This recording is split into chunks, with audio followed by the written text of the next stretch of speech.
అండి. Chat and cook ఛానల్కి స్వాగతం. మన పండగలన్నీ ఒక పద్ధతి ప్రకారం మన శరీరానికి, ఆరోగ్యానికి ఏ మాసంలో ఎలాంటి ఆహార నియమాలు పాటించాలో వాటికి అనుకూలంగా మన పూర్వీకులు కొన్ని పద్ధతుల్ని నియమించారండి.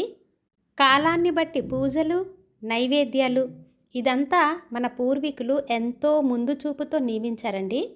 మన హిందూ సాంప్రదాయం ప్రకారం ఏ పూజ చేసినా ముందుగా వినాయకునికి పూజిస్తాం. ఒక తమలపాకు పైన పసుపు ముద్ద వేసి వినాయకునికి పూజించడం మన ఆచారం. చవితి రోజు ఏదైనా ఆటంకం వలన వినాయక విగ్రహం తేలేకపోతే పసుపుతో చేసిన వినాయకుణ్ణి తమలపాకుపై పెట్టి చక్కగా పూజించుకోండి. ఏం పర్వాలేదండి. విగ్రహారాధన అనేది కేవలం మన ఎదుట భగవంతుడు ఉన్నాడనే భావన మనలో కలగడానికి మాత్రమే. భగవంతునికి ఎంత భక్తితో ఆరాధించామనేదే ముఖ్యం, కానీ ఎంత పెద్ద విగ్రహం పెట్టామనేది ముఖ్యం కాదండి. పత్రి పువ్వుల విషయంలో కూడా దొరికినంతలోనే పూజ చేసుకోండి. మరి నైవేద్యం విషయానికి వస్తే, నైవేద్యం తయారు చేయగలిగే ఓపిక ఉంటే ఎన్ని రకాలైనా పెట్టొచ్చండి.